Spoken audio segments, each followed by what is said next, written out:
Well, thank you to everybody who was able to join our webinar today. My name is Jessie Peterson. I'm the Director of Education here at SunRay Construction Solutions. SunRay secures $10 billion annually for GCs, subs, and suppliers. We're a national construction document service. Today's webinar is conducted by the wonderful Denise Puente, a Louisiana construction lien law expert. Today's webinar topic is Lien and Bond Claim Masterclass, everything they don't tell you but should. So without further ado, I'd like to introduce the fabulous Denise Puente. Jessie, thank you for that introduction. To tell you a little bit about myself first, I'm a construction lawyer here in Louisiana, based in New Orleans, with the firm of Simone, Perigine, Smith, and Redfern. And I've been doing construction law for over 35 years. And in my time here, I've represented owners, developers, contractors, subcontractors, suppliers, both public bodies and people working on public and private projects, as well as federal projects. So what we're going to focus on today, though, is going to be how to preserve your lien rights on projects and how to make a bond claim. So Jesse, if you'll give us the next slide, please. And you'll see a chat box on your screen. And if you have any questions, if you want to go ahead and type those in, what I think I'll do is we'll wait till the end of the seminar to address any questions that you might have. Thank you. All right, the agenda we're going to go over today is going to be several items. I think the first thing we want to talk about is going to be the distinction between public projects and private projects. That's going to be the main focus of the topics today, even though there are federal projects out there as well. But I think most people involved today are probably doing work on either a public or a private project. We're also going to discuss the deadlines to file your liens, or as we call them on state projects, statement of claim and privilege. We will also address lien waivers, which are documents you're going to have to sign to get payments, both progress payments and final payments on a job. I also want to touch a little bit on the traps to avoid, things that you might do incorrectly that could either forfeit your rights to payment or mitigate or lessen the amount you're able to recover. We're also going to talk about the effects of bonding out liens and what that means to getting paid and who you have a claim against. We're also going to talk about filing suit. When should you file suit? What's your deadline to file suit? Things like that. And finally, I wanted to bring up some prompt pay legislation that has recently been passed in Louisiana that's going to affect some of the time frames that you've probably been dealing with for the last several years. As I mentioned earlier, then we'll have a Q&A at the end, and then Jesse will tell you a little bit more about the resources that SunRay can provide to you. Next slide, please. First thing we're going to talk about is the distinction between the public projects and the private projects. It's important to know if you're working on a public project or a private project because it affects many things. It affects the time period that you file a lien, what has to be included in your statement of lien, when you file suit. So it's important to understand what type of project you're dealing with. Now, a public project is what you would anticipate. It's where the owner is a public body. It can be the state, for example, the state of Louisiana. It can be a special department of the state, such as the Louisiana Department of Transportation Development. Or it can be a municipality, such as the city of New Orleans, the city of Baton Rouge, the city of Mandeville. It can be here in Louisiana, as you know, we deal with parishes. In the other 49 states, it's counties. And finally, it can be a body within a city, such as if the council releases a project and you want to file a statement of claim on that project, that would be a public project. Also libraries, many of the libraries are controlled either by the city, the municipality, or the state. Those would also be public bodies. So that would be what you're looking for when you're working on a project and that type of entity is the owner. That would be a public project. Next slide. Private projects are where the owner is a private entity. For example, if you're going to work on an apartment building, or you're working on a condo, or you're working on a hospital, if it's not a public hospital, if you're working on a hotel, if you're building a warehouse, things like that are going to be private works projects. Now, sometimes it's a little confusing because you may think you're dealing with a public body, and in fact, it's a private entity. For example, in New Orleans here, we have what's called the Benson Towers, which is an office building that's located right next to the Superdome. Even though it houses many state offices within that office building, it also houses the land records for the city of New Orleans. That building is still a private project. So if you were going to renovate in that building, that would be governed by the Private Works Act and not the Public Works Act. Federal projects are things like if you work on a base, anything to do for the federal government would be a federal project, which is subject also to different, it's not even a lien on a federal project. Those are governed by the Miller Act, and those are really just correspondence that you send to the bonding company. Next slide, please. I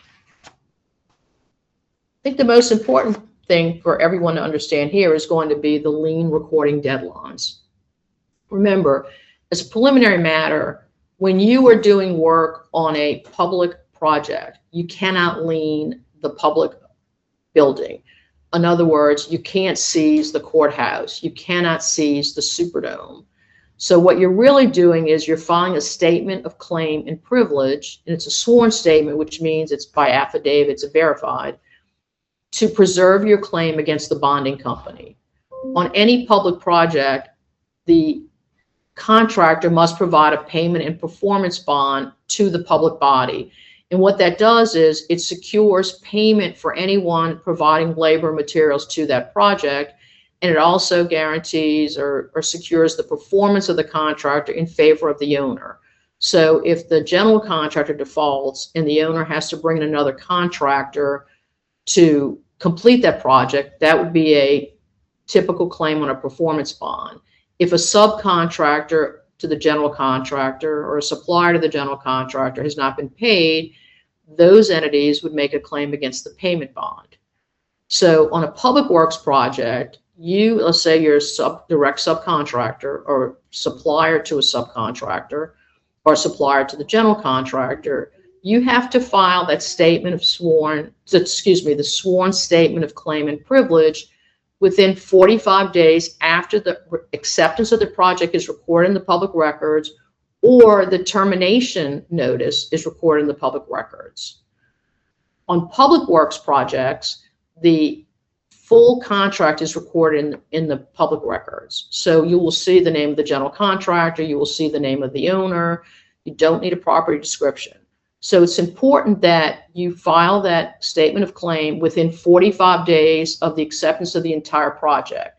It doesn't run from when you finish your job. So let's say you're the pile driver. Rather, the deadline is 45 days after the entire project is finished. So you have time to file the statement of claim. Remember, if you don't file the statement of claim, under certain circumstances, you might be deprived of your right to make a claim against the bonding company. So remember that on public works projects, the deadline is 45 days, no matter who you are, within the recordation of the acceptance. General contractors do not have any type of lien or claim rights such as this under the Public Works Act, because since there's no lien on the building itself, they're not going to make a claim against their own bonding company. Now, next slide, please.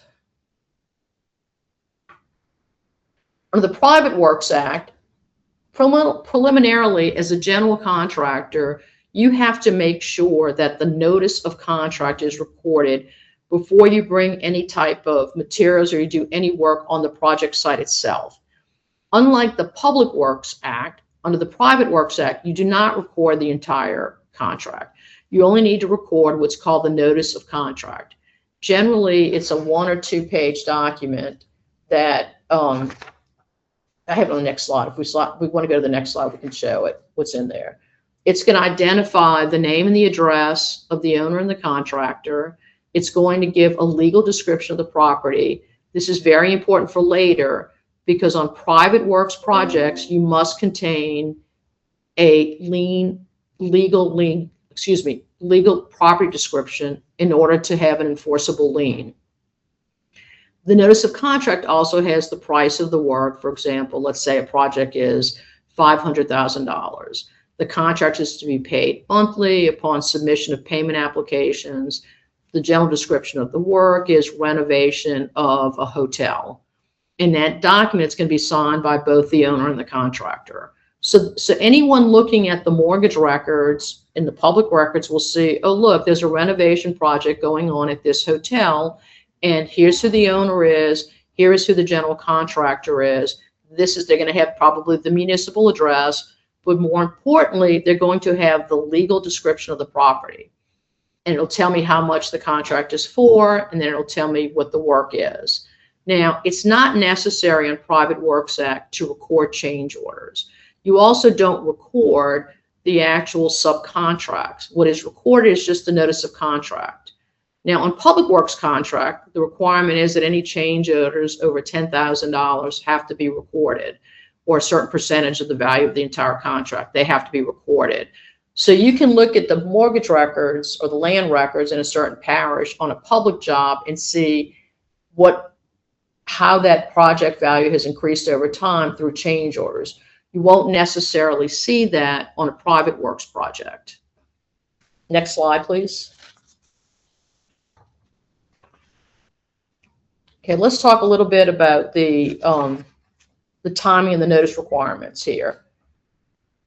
Let's say on a private works project, the notice of contract is timely filed. Remember, for any project over $100,000, you have to record the notice of contract to preserve the rights to file a lien if you are a general contractor. On a private job, a general contractor absolutely has lien rights against that property upon which they're doing work. So the general contractor has 60 days to file a lien. The subcontractor or suppliers only have 30 days, and that period runs from when the acceptance is recorded or the termination is recorded. Now, it's important that the notice of contract has a legal description attached to it, so you can go and check, and that you can just use that same legal description when you do your lien and attach it to your lien. Your lien's got to have a legal description. If not, it's an invalid lien. Now, what happens if your lien is late, if you file it past the 30 days? What you may be able to look at is whether that notice of acceptance was recorded timely. In other words, when they recorded that, maybe the project really wasn't substantially complete. Maybe there was more things that had to be done. So it was basically a premature filing of the notice of termination or notice of acceptance. And so that may give you more days. Also, if the notice of contract is not timely filed, I'm sorry, there's a few years ago, the law was changed a little bit because we had situations where there was a notice of contract, the project was finished, and no one ever got around to filing a notice of acceptance. It's called the notice of termination, even though the project is finished. And so because the time period does not begin to run or did not begin to run until you recorded that acceptance, then it was an unlimited period of time to file liens, and you could file a lien 9 months later, and it was still timely because no one ever got around to filing that acceptance. So a few years ago, the law was changed to address that issue. And now if you have a notice of contract that is timely filed, meaning that it's filed before any work starts on the project, but they don't file a notice of termination, then the general contractor has 7 months from when the project is either substantially complete or the project has been abandoned to file their lien. The subs and suppliers get 60 days. So instead of getting 30, they now have 60 days. And I'm sure you're wondering, well, why wouldn't somebody file an acceptance? Sometimes they just don't get around to it. Or sometimes there's an argument about what's the date, because what the date is may or may not trigger an assessment of liquidated damages. So while they're fighting about this, it doesn't normally take 6 or 7 months, but sometimes it does. Nothing ever gets recorded. So it's important that if you know that a project's finished or project's been abandoned and you're not seeing an acceptance, to go ahead and file your lien to preserve your rights. Now, where the notice of contract is not timely filed, meaning one of two things: either they never file a notice of contract, all right, or the contractor has started work and they've been at the job for a week or two and there's materials on site, then a notice of contract gets filed. That's considered an untimely notice. So the problem with that for the general contractor is that they are not going to have lien rights because they haven't preserved their right to file a lien on a project by timely filing that notice of contract. What does it do for the subcontractors? It gives you an extra 30 days, meaning that you have 60 days to record your lien. Remember that because we see situations where the notice of contract is either not filed or not timely filed, yet an acceptance is filed. And so the reason they file an acceptance is because the general wants the clock to start to run on the time period that subcontractors and suppliers can file a lien. Most contracts between an owner and a general contractor have one of the requirements as a condition of final payment that the contractor provide a clear lien and privilege certificate. We call that an L&P certificate. And the way to get an L&P certificate is you go to the clerk's office. You can't run them until there's been an acceptance and at least 31 days have passed. Let's say you filed your notice of contract timely, so the subs would only have 30 days to file a lien. The owner wants to see a document from the mortgage office that's dated at least 31 days later that shows there are no liens. So if there's no liens filed on that project, then the owner's going to go ahead and release final payment. If there's liens on the job, then the contractor's going to have to deal with those, and we'll address those in a few minutes.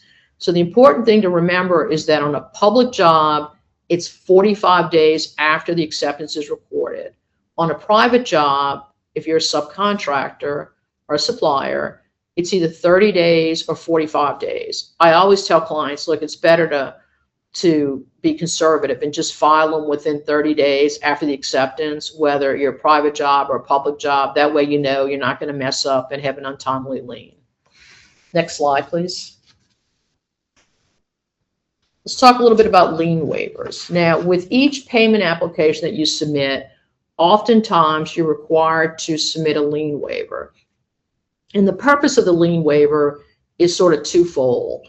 One, it's to acknowledge that you've received this payment, because oftentimes the general contractor has to submit with its payment application to the owner lien waivers from all of its subcontractors. So generally the way lien waivers work is, beginning with the second pay application, the general has to give a lien waiver to establish that he paid all the money he received from the first payment application to those subs and suppliers that were included in that application. So what you want to look at for lien waivers is you want to see through what date are you waiving your rights. Are you waiving it through the date of the payment application, or are you waiving it through the date of the waiver? Meaning that the waiver can be conditioned on payment, and you want to make sure it's that. Now, if you have to swap out a lien waiver for a check, that's one thing. It can be an unconditional waiver because you're not reserving anything. However, if you have to give a waiver at the time you submit your pay application, and your waiver is for the same amount of money that your payment application is, you want to make sure that that waiver says conditioned upon receipt of the amount of X, so that you're not waiving your rights before you get the money. All right. The other thing you want to make sure is that if it says something like all claims are waived except for retain, you want to make sure that you're reserving retainage, because generally on most contracts, the owner is withholding either 5 or 10%, which means that the contractor is withholding 5 or 10% from you. So you don't want to waive your retainage rights.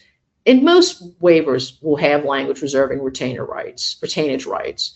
But if you have claims or you have change orders that are pending, you're going to want to list those, or you're going to want to make sure that there's language that says something to the effect of that you're only releasing to the extent you've been paid.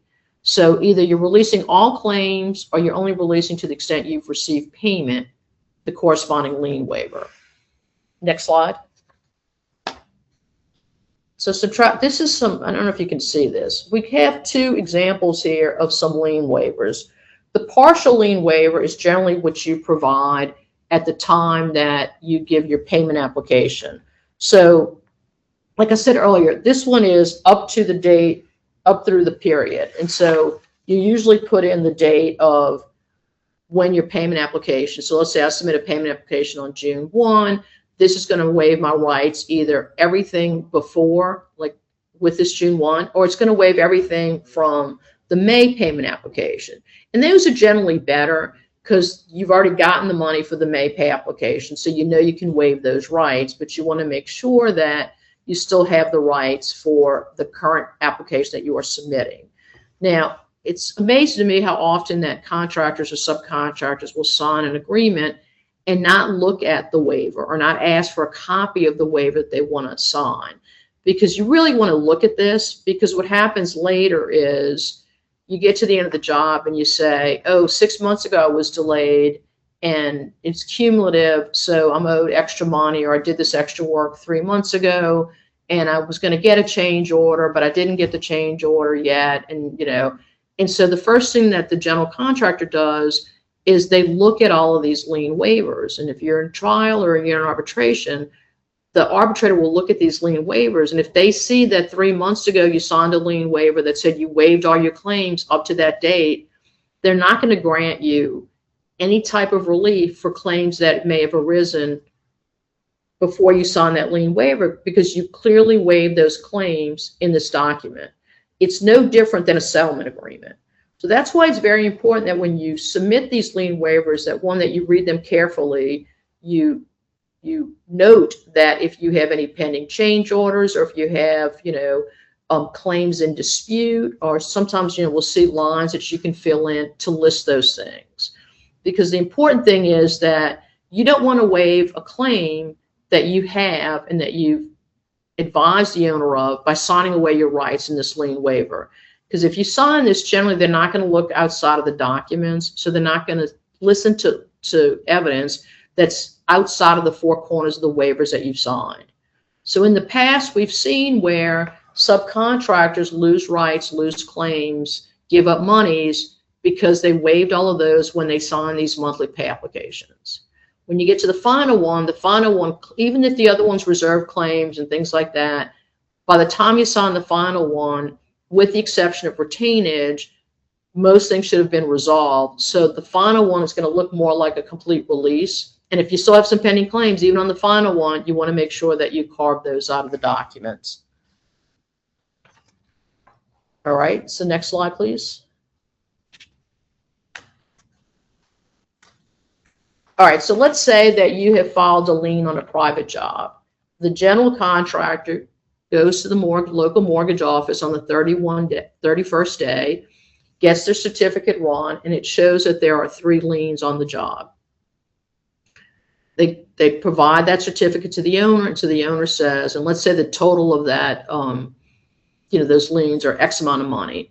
The owner says, okay, I'm going to pay you everything except for, I'm going to pull back 125% of the value. Some contracts say 150%. Okay, I'm going to hold back a certain percentage because of these liens until you get it resolved.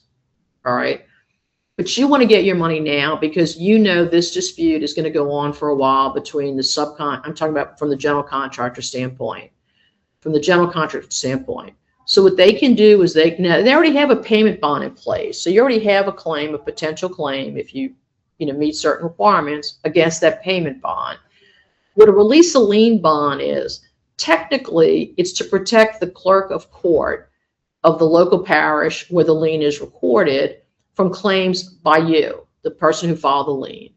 Because in essence, what they are doing is they are canceling your lien from the public records, but they're doing this without your authority or consent. And so the lien takes the place of some kind of impediment on the title of property. So you filed your lien for $100,000. The general contractor then has to put a second bond up, this release of lien bond for $125,000. All right. It's filed in the mortgage office or the land records, whatever parish you filed your lien in. And your lien should be filed in the parish where the work was performed. That's important too. All right. So then the general contractor goes back to the mortgage office, gets the lien and privilege rerun, and this time no liens show up because your lien has effectively been canceled or bonded out of the public records. So you're still preserving your rights. It's just now it's not going to attach to the property because now it's going to attach to the release of lien bond. So then the contractor can then go back to the owner and say, look, here's my new lien and privilege certificate. As you will see, there are no liens of record.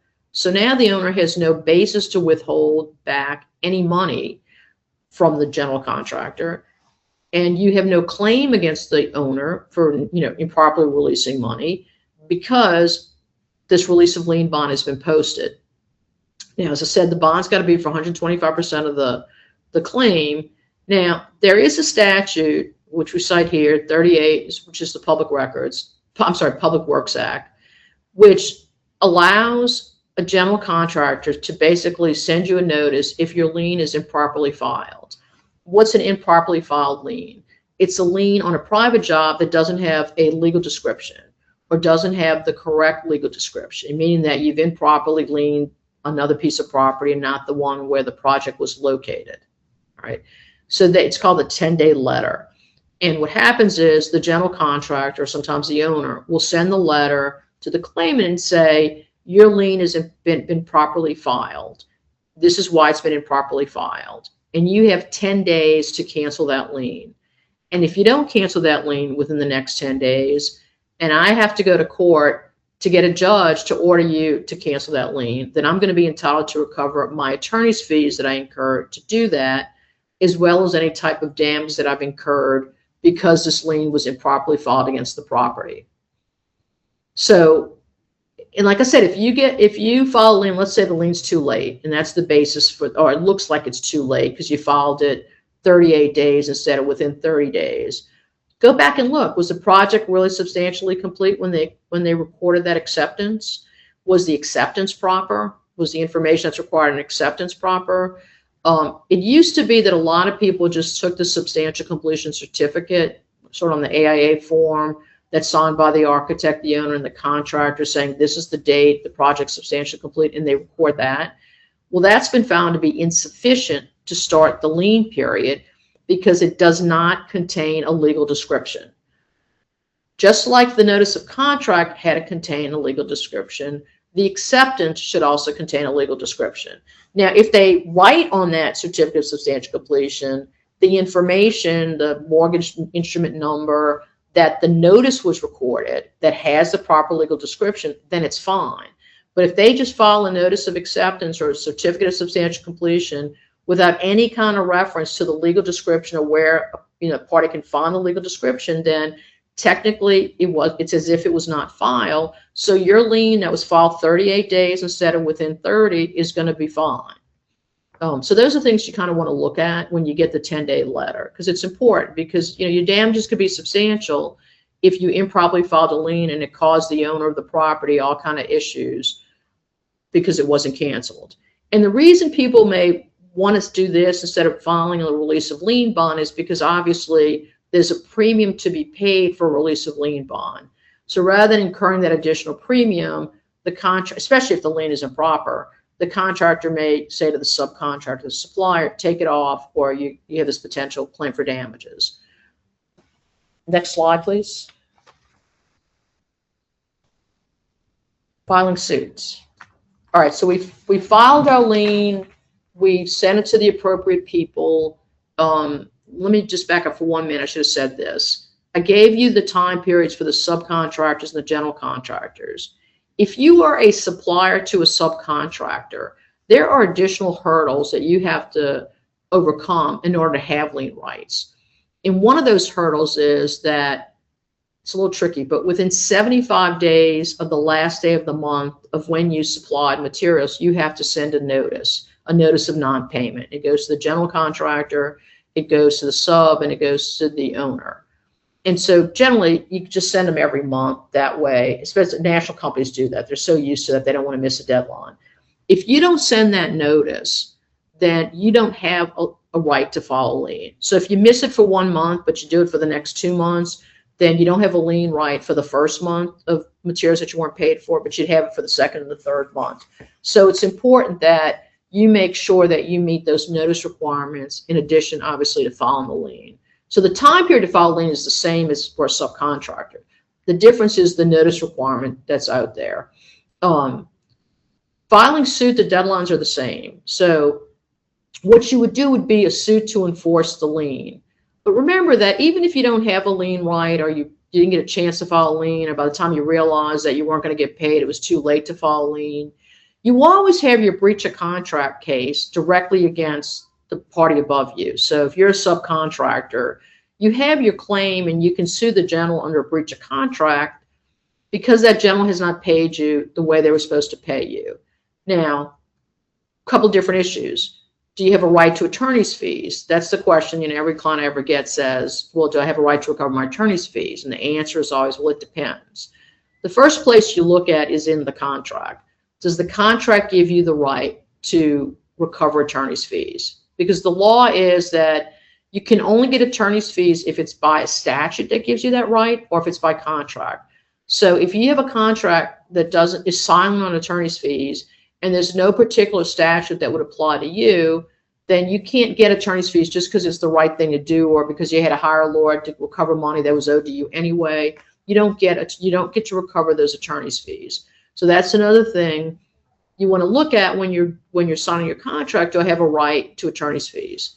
The other thing you might want to consider is when you have your pre-printed proposal form that you do, where you have a quote and you say the quote's only good for 30 days, or you can add there if it's necessary to hire the services of an attorney to enforce the obligations, contractor or whoever's going to owe attorney's fees.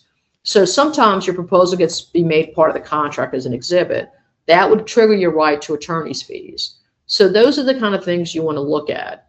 Now, prompt pay statutes, those give you the right to attorney's fees and interest. And in a few minutes, we'll talk about some recent changes in the law dealing with that. But prompt pay statutes were enacted to help not just subcontractors, but also general contractors. Because under the Public Works Act, there's a prompt pay statute that if the owner does not pay, like the state or the municipality, doesn't pay the general contractor within a certain amount of days of when the payment application was approved, then they have to bring a suit to collect that. We call that a mandamus. Then the general contractor is entitled to recover their attorney's fees and interest. The prompt pay statute gives you interest on late payments. Generally, you have to file suit, absent the prompt pay statute. You file suit, and then interest either begins to run from when the date the payment under your invoice was due, or sometimes courts will hold that because they couldn't really know how much was owed or the whole amount wasn't owed. They're not going to start running interest until the judgment is entered. As most of you know, it could take a good while before you get a trial date from when you file your initial lawsuit.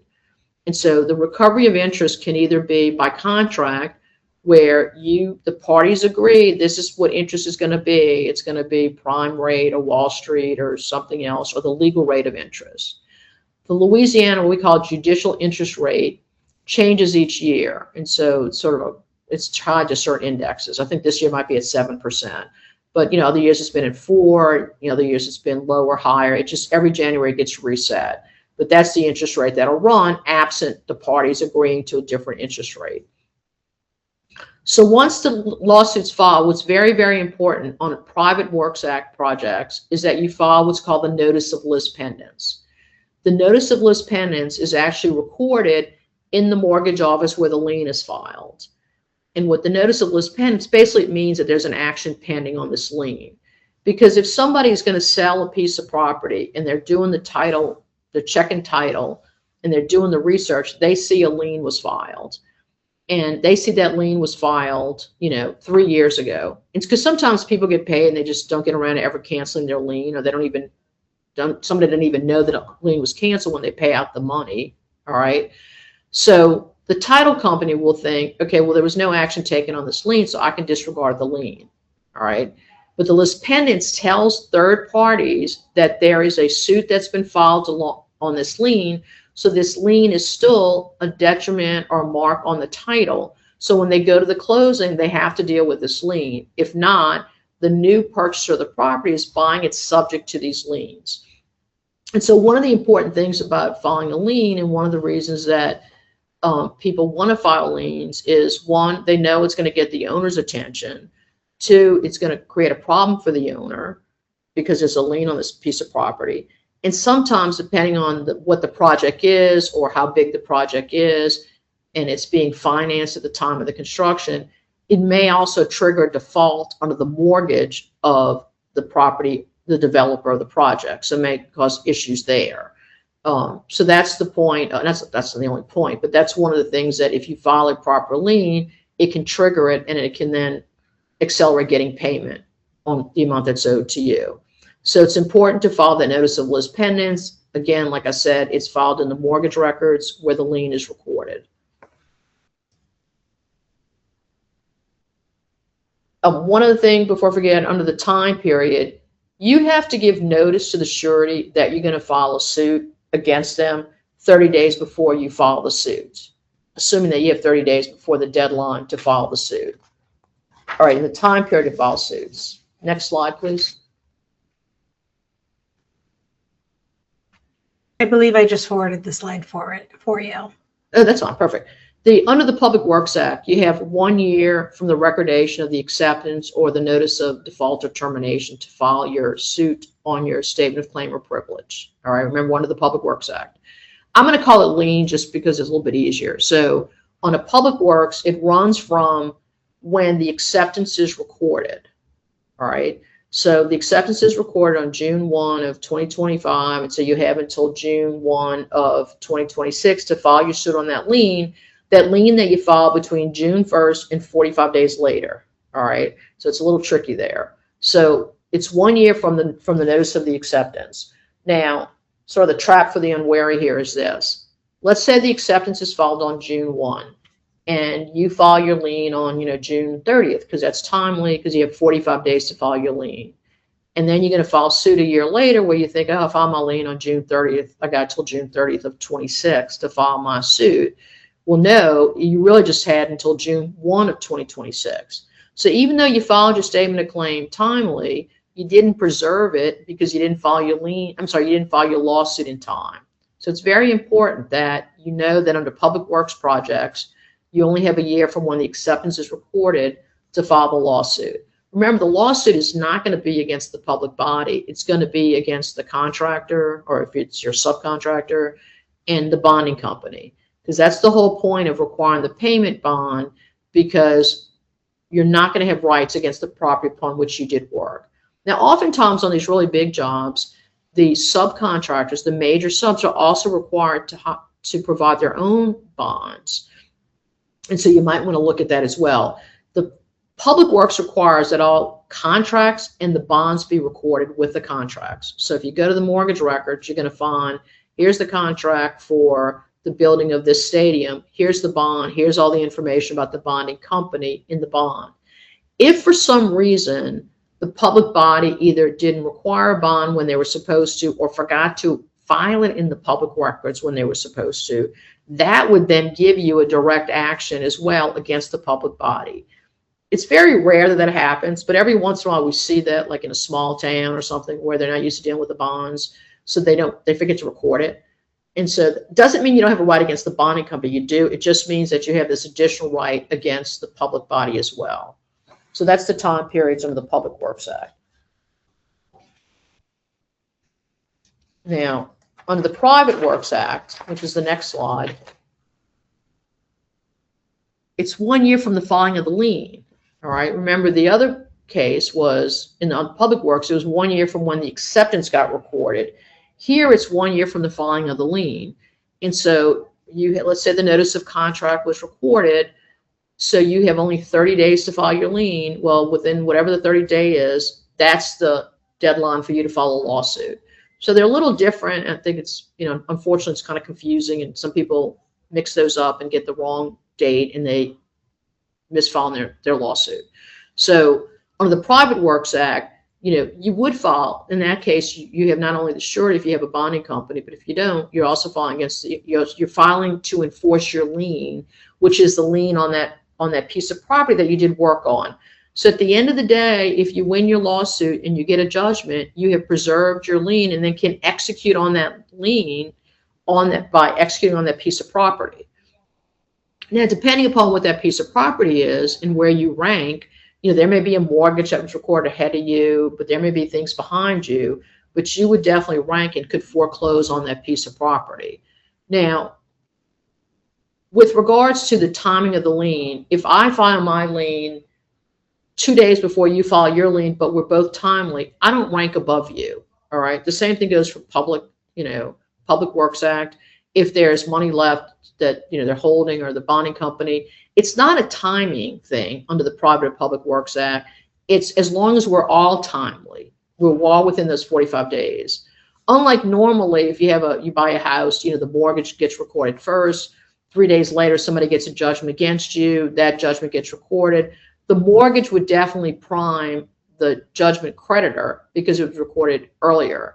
With regards to lien claimants, we all rank at the same level as long as we all file our liens timely, and obviously our suits timely. Okay, I wanted to talk just briefly about the prompt pay. There's some changes that have been made to the legislature. There's still some other changes going through in some other parts of the Public Works Act and the Private Works Act. But the prompt pay statute changes are pretty significant. Before, the prompt pay statute required that once a general contractor was paid, that they were supposed to pay their subs within 14 days of receiving the money from the owner. And if they did, and if without reasonable cause didn't make that payment, then they were liable for interest in the amount of 1.5% per day, up to 15%, plus attorney's fees. All right. Now, the without reasonable cause is significant because, for example, if there was some reason in the subcontract that they could withhold money or could back charge the subcontractor, then they would not be in violation of the prompt pay statute. All right. There was also some discussion that if the subcontractor required payments within 30 days, then they weren't without reasonable cause because their subcontracts allowed the general to pay a little bit later than when they received the money from the owner. These deadlines have been tightened a lot in the legislation that just got passed this summer. So now the general contractor has to pay subs 7 days from when it receives money from the general from when the general contractor receives payment from the owner. The language has been changed a little bit. So instead of saying without reasonable cause, it says, absent a good faith dispute. If payment is not timely made, the prompt payments penalties assessed at the rate of 1.5%, the amount that has been paid, but it's per month. So it's no longer per day, it's per month. All right. So that's important to know because it really shortens the time period. It should make the money flow. It's still going to be every 30 days because obviously the owner doesn't have to pay the general, theoretically on a 30-day cycle. Or if it's on a private job and the owner pays the general every 20 days, then they're supposed to pay you 7 days later from when they get the money. So it's important to know that because prompt pay penalties, there's a way that you get your attorney's fees under the prompt pay statute. Now, if they're not in violation because they didn't, there was a reason not to pay you within the 7 days, then it wouldn't necessarily trigger the penalties that are in the prompt pay statute. But if you're looking for, a basis to claim your attorney's fees, the prompt pay statute is a really good one. There's also some penalties if a surety company doesn't pay you. If a surety company, if you recover 100% of your lien amount against a surety company, then you're also entitled to additional damages there. Now, if you get 1 penny knocked off, at trial, then that statute doesn't get triggered because you have to recover 100% of the lien amount. That's why you shouldn't inflate your lien amount. You're going to have to prove it. So whatever you're really owed, that's what you should put in your lien amount. I mean, you can put plus interest, plus filing fees, but this idea that, let me double the amount I'm owed, it's really not a good idea, and you really should not do that when it comes to filing liens. Okay, and that's all I had for today. I don't know if there's any questions that anybody. Yes, first of all, thank you so much. That was a lot of information that you gave to us, and you were able to clarify a lot of things. So thank you so much, Denise. We really do appreciate it. I do have a couple of questions that came through. The first one, it says, you talked about suppliers having additional hurdles to jump. Is there anything additional an equipment lessor must do to have lien rights? Yeah, the equipment lessor has to give notice when the equipment gets delivered to the site. It used to be 10 days. I believe that was changed. It's a little bit more time, but I can check on that. And if somebody wants to send me their email, or Jesse want to give it to them, I can send them that information. Perfect. All right, awesome. Thank you so much for that. Another question that came through, it says, can I file a lien against the tenant's interest specifically for commercial projects? And would that lien be any different from the usual lien? Yeah, okay. If I understand the question, it's if you do work for somebody that's leasing the property, right? That's basically the question. Yes, I believe so. Your lien rights are only going to attach to the rights that the owner that you're doing work for has. So for example, if I'm doing work in a shopping center and one of the tenants of the shopping center hires me to renovate their space, like, one of the retail spaces, my lien is not going to attach to the building. My lien is basically going to attach to one of the improvements that I am making. All right. But secondly, it's going to attach to their leasehold interest. So basically I can seize their lease. It's not going to attach to the entire shopping center. It's only going to attach to the interest that tenant has. So if you're doing renovations in an apartment complex for a particular, or a condo for a particular tenant, condo's not a good example because they own that, but it's your interest is only going to be seizing their leasehold interest, and that's all. Okay, is that any different than the normal lien? Like, do you have to specify on there this is for tenant's interest? Right. What you're going to do is you're going to specify the apartment 4B in this building. All right. Because remember, it's going to turn a legal description. It's not so much the person, it's going to be the property. So it's going to be work done, blah, blah, blah, on apartment 4B in whatever the legal description is for that building. Perfect. All right. And then another question that came through, it says, can I amend my lien to correct amounts or entity names, etc., if I'm still within the deadline to file? Yes. And then are there any exceptions to amend it after the lien deadline? Yeah, no, you can amend it in fact, you can cancel it and refile it. Okay, people have done that. All right. You just got to make sure you're within your time period. All right. And we've also seen, I don't think you can amend later after the deadline to reduce the amount, meaning like you got payments in the interim, but you don't want to cancel your lien because then it'll be untimely. All right.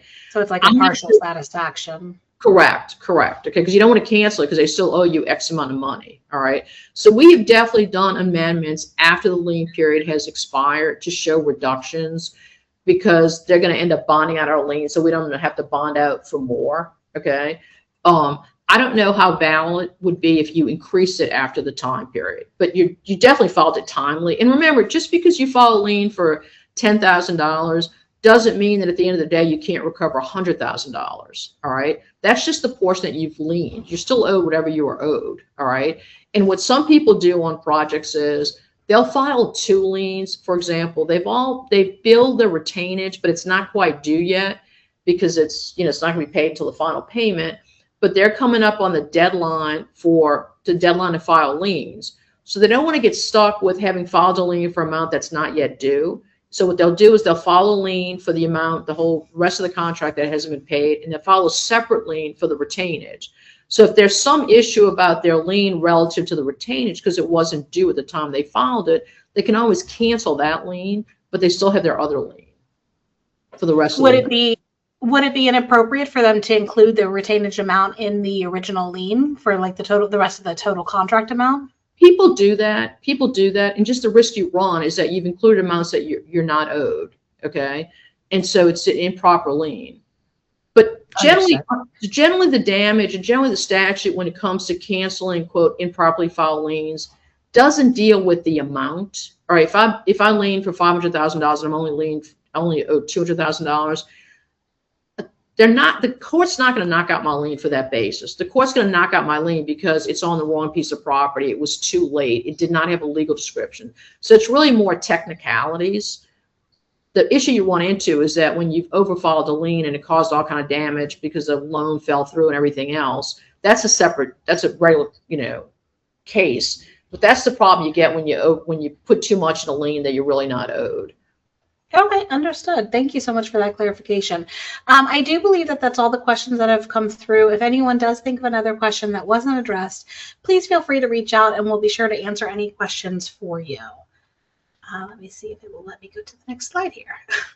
All right, here are some of SunRay's resources to help you guys stay organized, know your deadlines, and secure your lien rights. So go ahead and scan that QR code to access these incredible resources.